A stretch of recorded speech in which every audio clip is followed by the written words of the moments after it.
When he was born, he weighed 4 pounds 11 ounces.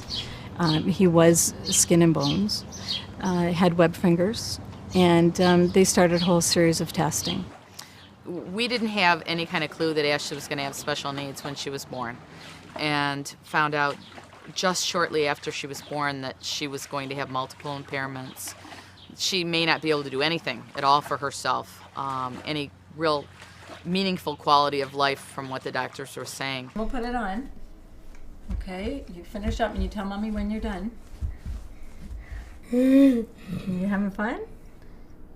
Put some over here. What do you think? Do you want to put your pepperoni on? You put some cheese on top after? When Mitchell was almost a year old, I had taken him to a children's hospital where we lived. And the doctor had told me at that time that I was in denial and had a severely handicapped child, and he would never walk, never talk, and I would be lucky to see him blow at his 16th birthday. So, needless to say, the DIC, they've really given him a new quality of life.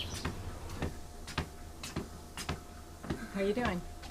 Good. Just kind of like a team of people that surrounded us to try and meet Ashley's needs. And through that process, well, now it's 21 years later, Ashley's doing things that the doctors never anticipated that she'd be able to do. You do it. Where's the other one? Look up. Look way up. Oh, it's so tricky. I got it. Good job. You did it. You did a good job. Do you want to do your puzzle? No matter how they get here or what they're looking for, whether it's just they need a wheelchair so they can get transported to school and they have everything else in place, or they need to start from scratch and need occupational, physical, speech therapy services as well as doctor care, we can provide whatever level of help they need. It's a very unique organization where I have a new parent come in and they're used to running all over the place to do everything and to see all the people they need to see, and they can come to one place and they say, oh, you do that here too? I cast the child, fit them, and then do any adjustments and follow up. So it's nice at the DIC we can coordinate care with the therapists and the doctors.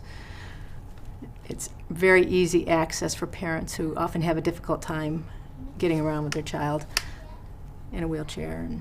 We have a very special group of people here, and you can feel it in the hallways every day.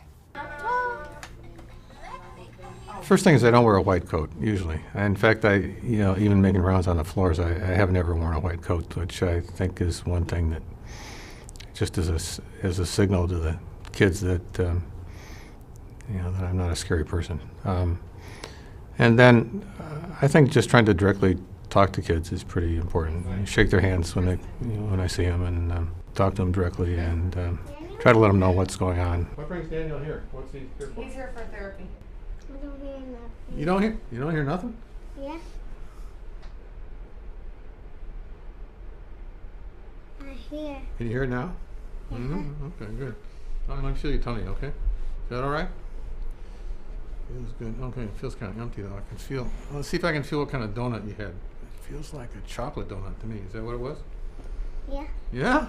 It took Ashley 8 years to use a spoon, but they didn't give up. Same thing with riding the bike. That was, I've lost track of the amount of years that it took for her to learn how to pedal. But we worked on pedaling for probably, my guess is about 6 years. And now we're working on steering. Oh, good. Okay, now look at me. What did you eat? Look at all of the pictures and find the picture that says we ate. Okay,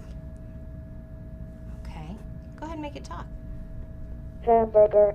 You had a hamburger. Well, good. Let's make a whole sentence out of it, okay? So clear. I remember my first visit with Carrie, and she brought out the Dynavox, and I thought, what's she doing? Mitchell won't be capable of doing this. Well, he sat down, and after 5 minutes was talking, was speaking, and I was amazed. I actually sat and cried, and amazed just that this person saw the potential. Good. Now make it talk. We ate hot dog. Excellent. Good job. High fives. Okay. I've had so many parents come in and the doctor would have told them, you know, they'll never be able to walk, they'll never be able to do this, they'll never be able to do that. And I always tell them you can never say never. Ready? Way up high. 1. Good. Counting. Oh my goodness, that's the best stretching I've seen. 3. Mitchell doesn't sleep the night before. The night before he wakes up and we'll say workout, tomorrow's workout. And when we drive in the parking lot, he lets out a screech because he's so excited.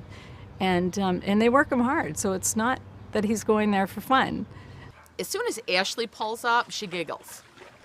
And she's not like that other places when we go for different appointments because she knows that her friends are there. And she looks at her therapist as Okay, friends. show me that you want help. Show me how we're gonna do it again. You want help?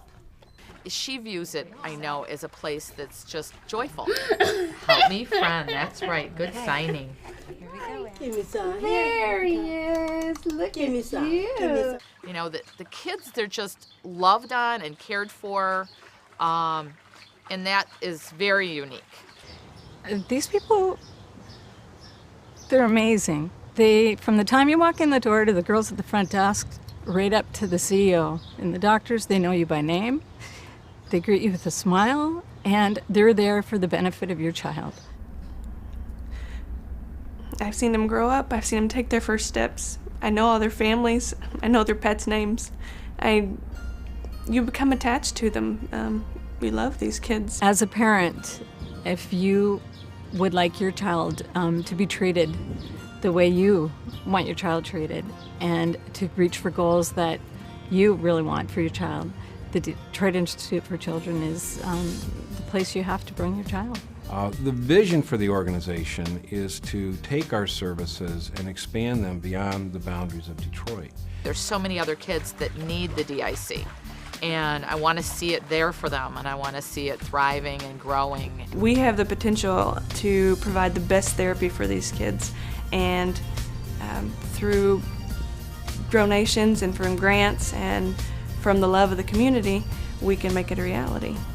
There is hope, and there's no way to tell when a child is young what they can achieve. And I think that's our attitude here at DIC, is not to focus on the disability, but to focus on the untapped abilities and really say, you know, oh, I'm not going to say I'm going to discharge your child when he gets to here, because the sky's the limit. You don't know how far any child can go.